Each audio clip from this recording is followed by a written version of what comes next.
Marvel se foutait totalement de la série Echo et personne ne l'attendait, mais au final c'était génial. Qui est le vrai monstre?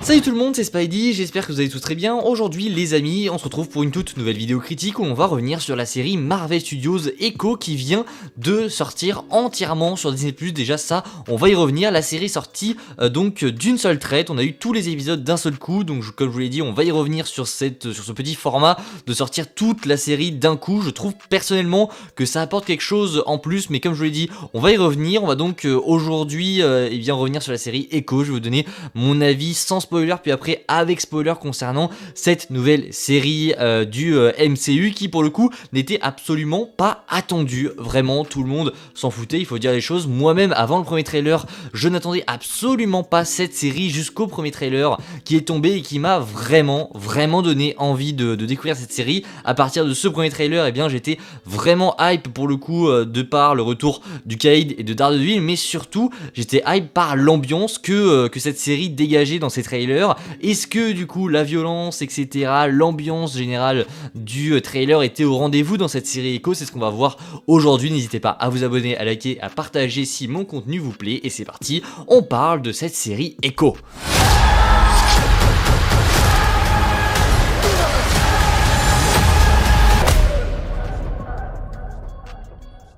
Alors, eh bien, la surprise fut grande, puisque oui, Echo, j'attendais cette série, et pas mal de personnes, au final, attendaient cette série après avoir, découvert le premier trailer, et au final, eh bien, c'était génial. Personnellement, j'ai adoré la série Echo. Ça met une belle petite fessée, ça donne une bonne petite leçon à certaines séries du MCU, tout simplement, puisque je trouve que Echo, ça a une identité, ça a une âme, vraiment. T'as l'impression que la série a clairement un ton, a quelque chose d'authentique que certaines séries du MCU n'ont pas. Alors oui, la série n'est pas parfaite, mais vraiment, j'ai passé, je crois, 3h30, il y a 5 épisodes, ils durent pas vraiment 50 minutes, mais il y en a qui durent 30 minutes, etc. Mais j'ai passé 3-4 heures vraiment incroyables devant la série Echo. Déjà, l'histoire de Maya Lopez est tout simplement incroyable. Aqua Cox est toujours aussi cool dans le rôle, j'espère qu'elle ira loin, bien sûr, dans sa carrière. On a Vincent D'Onofrio qui, bien sûr, revient dans son rôle de Wilson Fisk du Caïd.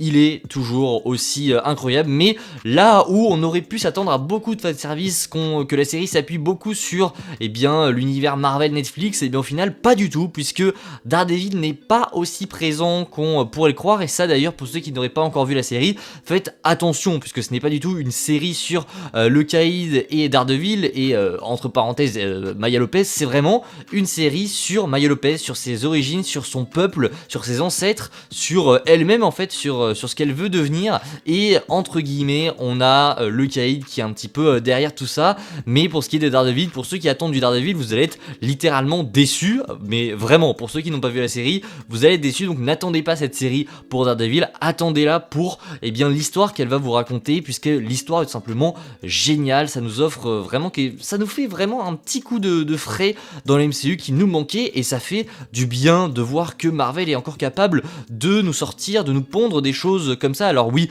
Marvel n'en a clairement rien à foutre de cette série, on va pas se mentir, ils étaient à 2 doigts de l'annuler. Enfin bref, ce n'est pas pour rien qu'elle est sortie d'une traite sur Disney+, c'est clairement qu'ils savaient que ça n'allait pas marcher, et que du coup on sort ça d'un coup et on oublie. Et au final non, on n'oublie pas, puisque c'était vraiment très cool, c'était incroyable. Et j'ai envie de vous dire quelque chose, cette série a changé un point de vue que j'ai concernant Marvel. Avant Echo, j'avais absolument pas du tout envie de retrouver Daredevil dans l'univers du MCU, j'avais absolument pas envie de voir Daredevil Born Again, puisque j'avais peur avec ce qu'ils ont fait dans She-Hulk qu'ils ruinent le personnage. Mais au final, avec ce que Echo nous propose, je trouve que c'est rassurant. Et maintenant j'ai changé mon point de vue sur l'arrivée de Fisk, sur l'arrivée de Daredevil dans l'univers du MCU. D'ailleurs c'est canon, mais ça aussi on va y revenir.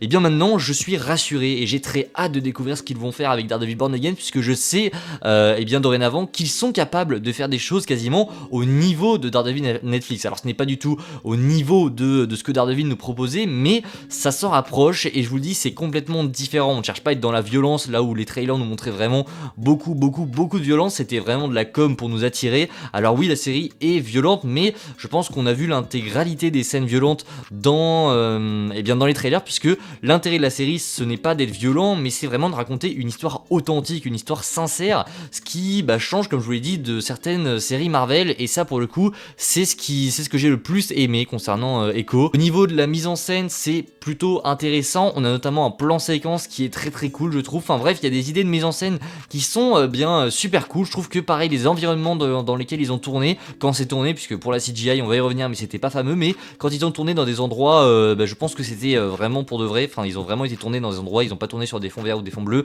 Alors oui, il y a des scènes où c'est tourné dans des fonds verts, dans des fonds verts, dans des fonds bleus, pardon, mais je trouve qu'il y a les lieux naturels où ils ont été, c'est-à-dire les lieux dans de vraies villes, etc., dans de vrais champs, dans de vraies forêts. Je trouve que ça fait vraiment super beau, et je trouve aussi que ça faisait très longtemps dans l'univers Marvel qu'on n'avait pas eu ce genre de lieu qui fait vraiment authentique, qui donne un petit peu cette saveur de retourner, de remettre un petit peu les pieds sur terre dans le MCU, parce que c'est vrai qu'avec le multiverse, etc., on s'éloigne beaucoup, on va plus sur un arc cosmique, mais je trouve que ça fait du bien de revenir un petit peu sur terre, de voir un petit peu d'autres peuples, d'autres cultures, etc., de découvrir certaines choses, et voilà, c'était juste fou. Comme je vous l'ai dit, la série est vraiment cool quand elle tourne, en tout cas ça a été tourné dans de vrais lieux, c'est-à-dire que quand c'est sur fond bleu, sur fond vert, et qu'on a rajouté, je pense notamment à la scène du train, voilà, quand on a rajouté des effets spéciaux derrière avec le train, c'est horrible, les effets spéciaux de cette série sont horribles, mais ils en utilisent pas beaucoup, donc en vrai ça passe plutôt bien, et heureusement, parce que s'ils auraient vraiment utilisé beaucoup d'effets spéciaux, et je pense que ça aurait totalement gâché le show, et en soi il n'y a pas tellement d'action en vrai dans la série, elle est plus concentrée vraiment sur le peuple de Choctaw. La BO pareil, c'était aussi très cool, ces moments où on a donc cette musique qui se lance, je sais pas du tout comment elle s'appelle, je vais essayer de la retrouver, mais elle est vraiment incroyable. Pareil, on a ces petits airs avec ces tambours, etc. Bref, la BO est géniale, c'est un des points forts également de cette série. Pour les quelques petits défauts que je pourrais donner à la série, je trouve que parfois on a des problèmes de rythme, où je trouve que vraiment on a des moments très lents, et au final ça arrive parfois pas trop à redécoller au bon moment. Alors ça redécolle, mais pas forcément au moment où il faudrait, et du coup ça pourrait perdre certains spectateurs sur notamment l'épisode 2, j'ai trouvé. Pareil pour l'épisode 1, je trouve que c'est un très bon épisode, mais malheureusement je trouve qu'on passe beaucoup trop de temps sur le récap du coup de la vie de Maya. Alors oui, le début est hyper cool, mais en fait tout ce qu'on a vu dans Hawkeye, c'est remis en fait dans cette série Echo, c'est-à-dire qu'on a des scènes d'Hawkeye dans la série Echo, et ça je trouve que c'est pas forcément très judicieux, surtout que ça dure un petit peu longtemps. Je crois qu'on a une dizaine de minutes où vraiment on va te rappeler ce qui s'est passé dans Hawkeye concernant le Caïd et concernant Maya. C'est un petit peu dommage puisque ça on perd beaucoup d'épisodes. Voilà, pour ce qui était des petits défauts, je trouve aussi que le climax est pas forcément dingue. On aurait peut-être pu faire un petit peu mieux, mais voilà, c'est les seuls reproches que je pourrais faire à la série pour le coup, puisque tout le reste c'était incroyable au niveau émotionnel. On y était, je trouve que Aquila Cox et du coup Vincent D'Onofrio portent le show, mais littéralement pour le coup. On a une belle petite scène post-générique qui nous tease pas mal de belles choses pour l'avenir, en tout cas d'un personnage en particulier. Je ne pourrais pas le teaser, mais ça confirme une petite rumeur qui avait été faite par je crois My Cosmic Circus, et ça confirme un arc qui devrait bien arriver dans la MCU. Je vais pas spoil puisque certains ne l'auraient pas vu, mais voilà, on risque de réentendre parler d'un certain personnage très prochainement dans le MCU, et ça fait vraiment plaisir. Voilà, je voulais terminer en parlant de ce format des 5 épisodes qui sont sortis d'une traite sur Disney+. Pour le coup, moi je trouve que c'est bien mieux d'avoir tous les épisodes d'un seul coup. Alors oui, c'est une nouvelle mode qui s'est créée avec notamment The Mandalorian, puisqu'on avait un épisode par semaine, et du coup maintenant on a Netflix qui s'y est mis, etc. Alors Netflix c'est un petit peu différent. Pour leur grosse série maintenant, ils les divisent en 2 parties pour créer 2 fois plus du coup de hype.